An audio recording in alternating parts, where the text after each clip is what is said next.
ठीक है, आज के क्लास में हम लोग को स्टार्ट करना है एल्कोहल।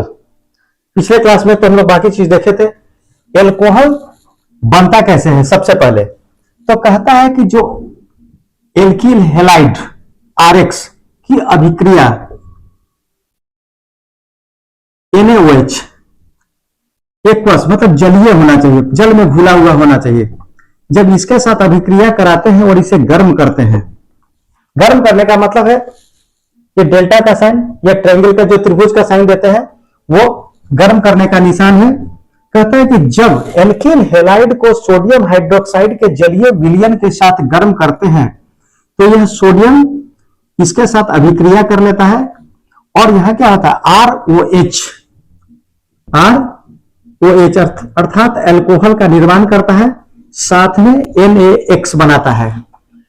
अगर इसे एग्जाम्पल के तौर पर देखेंगे तो एल्किल ग्रुप में कोई भी ले लीजिए, अगर मान लीजिए हम लेते हैं CH3 और हैलाइड में हम लिए Cl, यहां पर रिएक्शन कराए NaOH के साथ, यह भी जलीय विलयन है, इसे गर्म किए तो यहां से Cl यहां से सोडियम लेकर बाहर निकल जाएगा और बनाएगा क्या?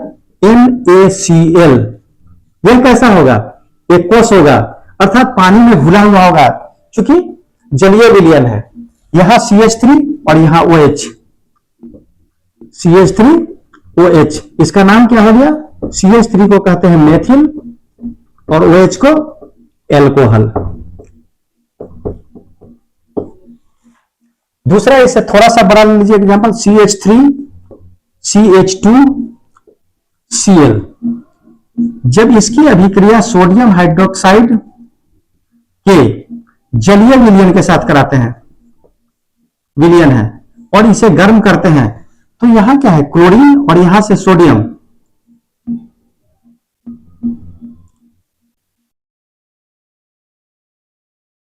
बाहर निकल गया, बन क्या गया है? फिर वही NaCl। यह कैसा है? एक्वस है, मतलब जल में घुला हुआ है, साथ में CH3 CH2OH, इसका नाम क्या हो गया? एथिल, और ये एल्कोहल।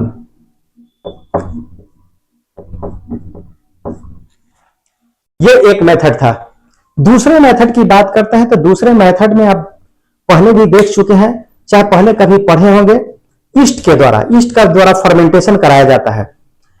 अगर नेचुरली देखा जाए तो आप देखे होंगे तार के पेड़ से तार का जूस उतारते हुए, जिसे हम लोग तारी का नाम देते हैं, नीरा का नाम देते हैं।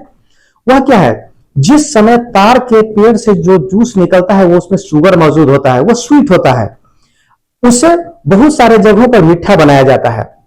लेकिन हवा में ईस्ट तैर रहा है, वो तैरते तैरते क्या होता है? उस शुगर जूस में पहुंच जाता है। तार से जो जूस निकलता है उसमें दो तरह का एंजाइम होता है।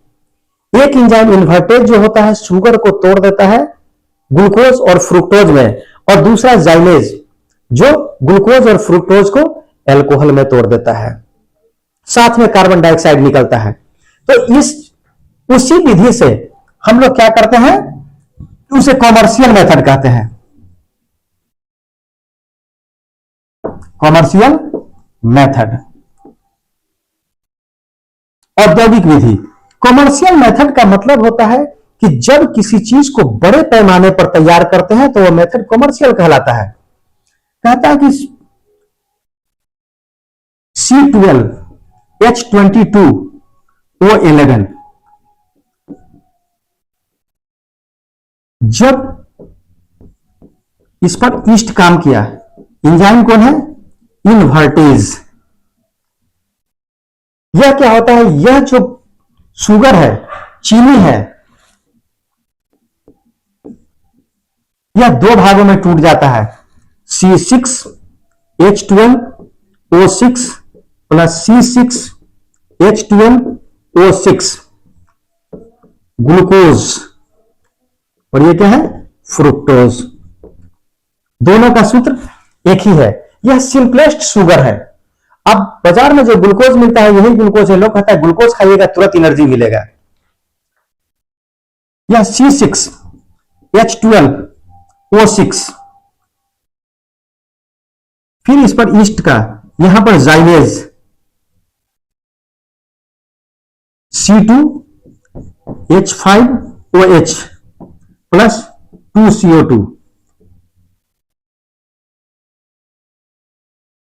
चलिए बैलेंस कीजिए, 6 कार्बन, 2 2 4 और 2 6 कार्बन, हाइड्रोजन 12, 5 दूनी 10 और यहां 2 से गुना किए 12, ऑक्सीजन 6, यहां 2 से गुना किए 2 और 2 दूनी 4, 6। मतलब ईस्ट में दो प्रकार का एंजाइम मौजूद है, एक है इन्वर्टेज और दूसरा है जाइमेज। इन्वर्टेज क्या करता है, चीनी को तोड़ दिया ग्लूकोज और फ्रुक्टोज में, और यह ग्लूकोज और फ्रुक्टोज किसमें चेंज हुआ, एल्कोहल में हुआ। इसे क्या नाम दिए, एथिल एल्कोहल। इसीलिए कभी कभी आप देखते हुएगा कि जो तार के पेड़ से उतरा हुआ तारी को लेकर जाते रहता है, उससे बहुत सारा झाग निकलते रहता है सुबह टाइम में। झाग निकलने का कारण क्या है, वह कार्बन डाइऑक्साइड गैस उसमें से निकल रहा है। जब तक कार्बन डाइऑक्साइड गैस निकल रहा है, यह इस बात को बता रहा है कि ग्लूकोज और फ्रुक्टोज किसमें चेंज हो रहा है, एथिल अल्कोहल में चेंज हो रहा है। और धीरे धीरे धीरे धीरे उसे अगर छोड़ दीजिएगा तो झाग बंद हो जाएगा और बिल्कुल क्या हो जाएगा, एथिल अल्कोहल में वो चेंज हो जाएगा। और इसी प्रक्रिया को हम लोग अपनाते हैं। जहां भी चीनी का फैक्ट्री होता है, जहां चीनी बनता है, चीनी बनाते समय उसमें से जो वेस्ट निकलता है जिसे छुआ कहते हैं, वहां पर छुआ से अल्कोहल तैयार कर लिया जाता है। इसीलिए जब चीनी का जहां बनाने का लाइसेंस मिलता है, बहुत सारे लोग क्या करते हैं, उसी समय अल्कोहल बनाने का लाइसेंस ले लेते हैं। एक दो तो ये हो गया, और तीसरा हो गया अवकरण के द्वारा।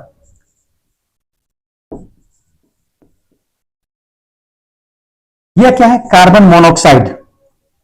अगर दो रहता तो कार्बन डाइऑक्साइड,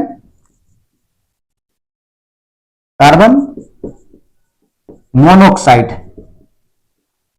अवकरण कराने का मतलब क्या है, इसमें हाइड्रोजन के साथ इसका रिएक्शन करते हैं।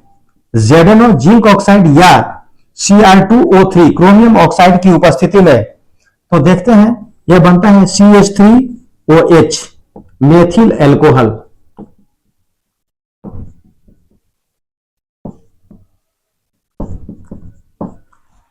अभी हम लोग दो अल्कोहल को देखें, एक मेथिल अल्कोहल को देखें, दूसरा एथिल अल्कोहल को देखें। ये दोनों क्या है, लिक्विड फॉर्म में पाया जाता है और एथिल अल्कोहल का ही सारे जगहों पर उपयोग करते हैं। अभी हम इसको नोट डाउन करा देंगे। एथिल अल्कोहल का उपयोग कहां कहां करते हैं, तो एथिल अल्कोहल शराब के रूप में, जो शराब फैक्ट्री में जो शराब बनता है उसमें एथिल अल्कोहल का उपयोग होता है।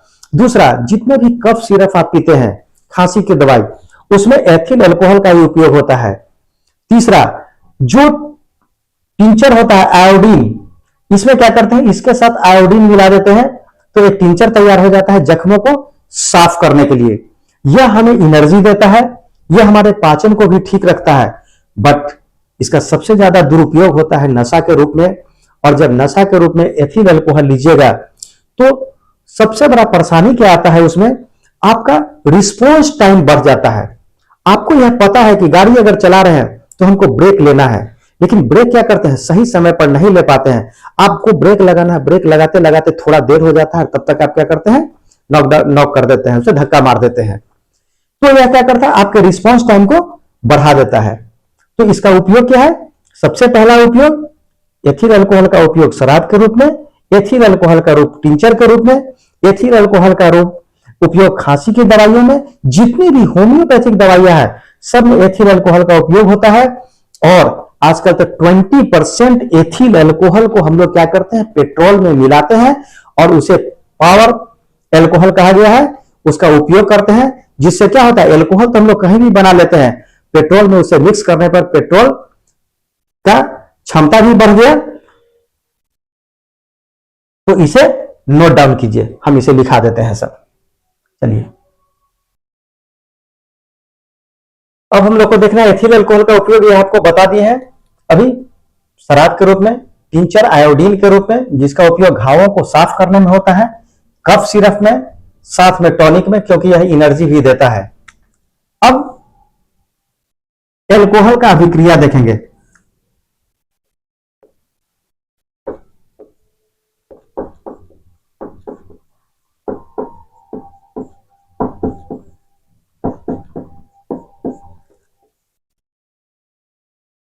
सबसे पहला सोडियम से,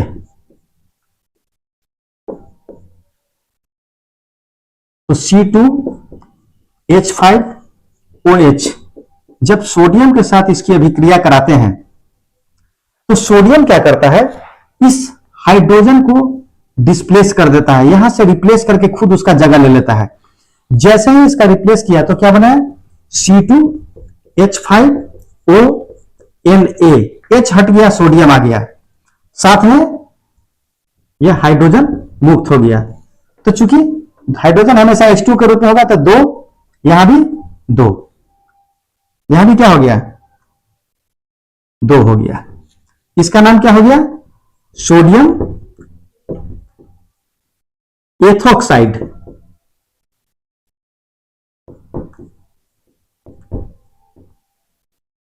बस यह सोडियम का क्या, इसे रिप्लेस करके हटा दिया, खुद उसका जगह ले लिया।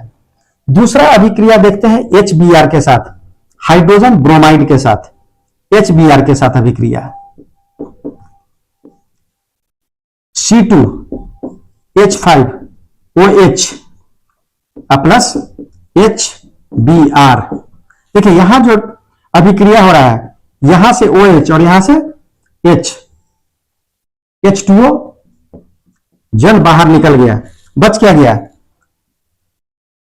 C2H5Br। इसका नाम क्या हो गया, ब्रोमो इथेन या ethyl bromide, ethyl bromide.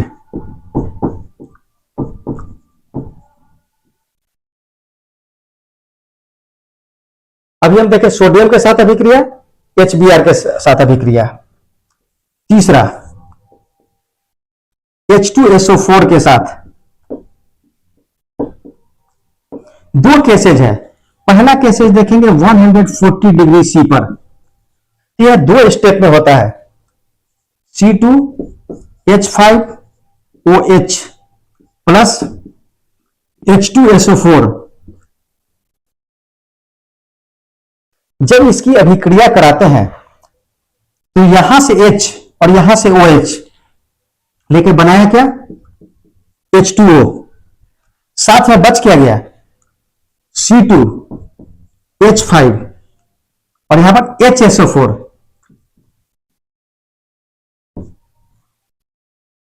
Ethyl hydrogen sulphate, इसका नाम क्या होगा, एथिल हाइड्रोजन सल्फेट।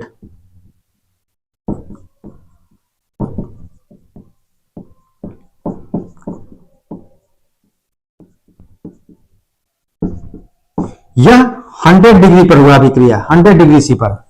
लेकिन यही C2H5OH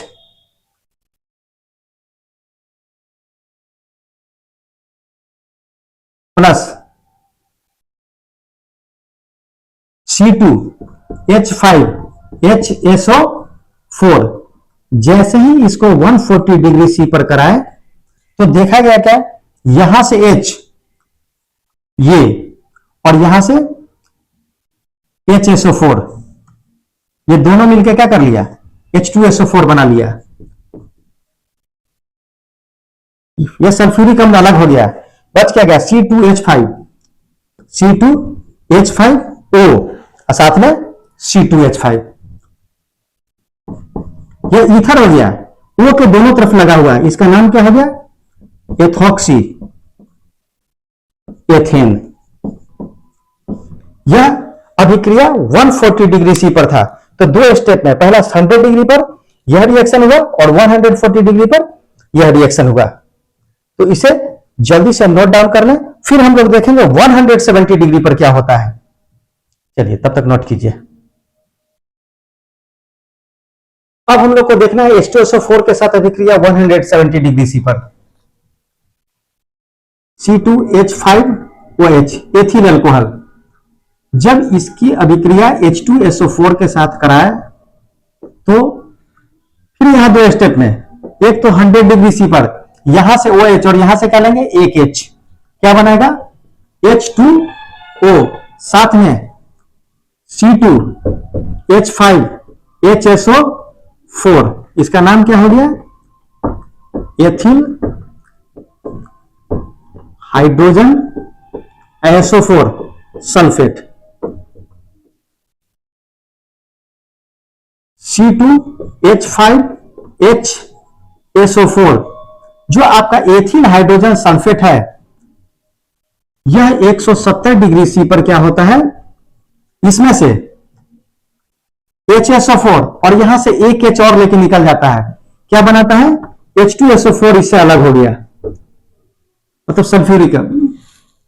और साथ में क्या हो गया, यहां पर C2H4, C2H4 को क्या कहते हैं,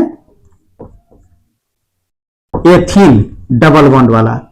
तो यहां पर क्या होगा, 170 डिग्री सी पर एथिल का निर्माण हुआ। अब अगला देखना है ऑक्सीकरण।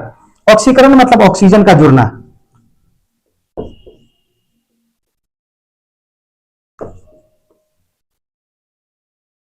C2H5OH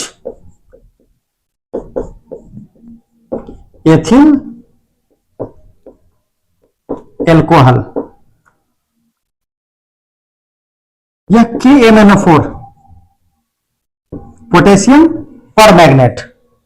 KMnO4 के साथ जैसे ही इसका रिएक्शन कराते हैं तो यह C2H5 CH3 CHO किसमें बदल गया, एल्डिहाइड में बदल गया। यहां क्या कहे, अल्कोहल, यहां पर क्या कहे, एसिटाल्डिहाइड।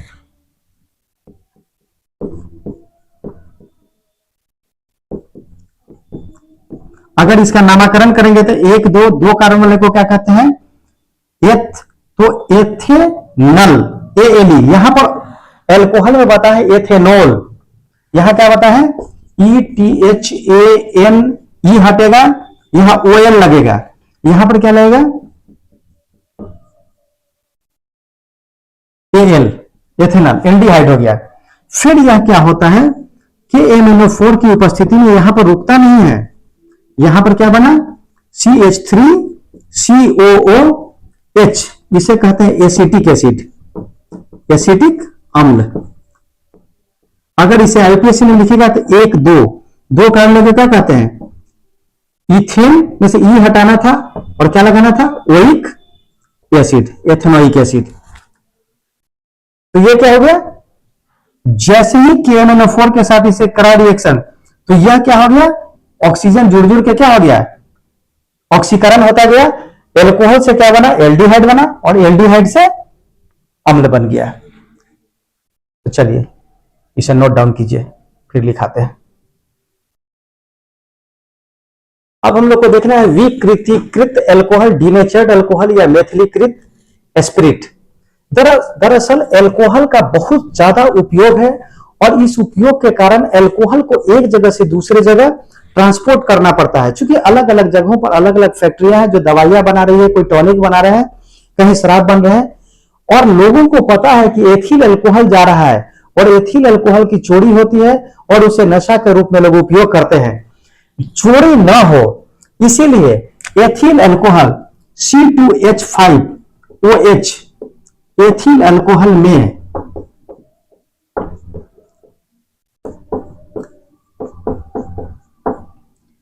क्या करते हैं, मेथिल अल्कोहल को मिला देते हैं, CH3OH।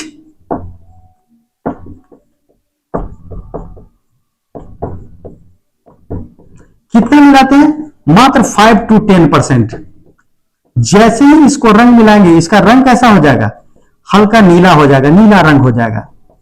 दरअसल इसका एक ही उद्देश्य है कि रास्ते में कोई चोरी ना हो, यह सेफली पहुंच जाए, और फिर उसे क्या करते हैं, डिस्ट्रक्टिव, इसे डिस्टिलेशन कराते हैं। दोनों लिक्विड को एक टेम्परेचर पर गर्म करते हैं तो एक अलग हो जाता है दूसरे से, और फिर क्या करते हैं, इस मेथिल अल्कोहल को जहां से कंपनी से आया है फिर उसे वापस कर देते हैं और यह सेफली वहां तक पहुंच जाता है। बट कभी कभी क्या होता है, रास्ते में लोगों को यह पता नहीं है, ड्राइवर से चूक हो या गाड़ी लगी हुई है तो लोग जबरदस्ती कर लें या चोरी कर लें। उस स्थिति में लोग क्या करते हैं, अगर डीनेचर्ड अल्कोहल को ड्रिंक के रूप में लेते हैं तो उस समय यह अंधापन क्रिएट करता है या लोगों की मृत्यु भी हो सकती है। यह काफी खतरनाक है मेथिल अल्कोहल। CH3OH, यह क्या है? Methyl alcohol.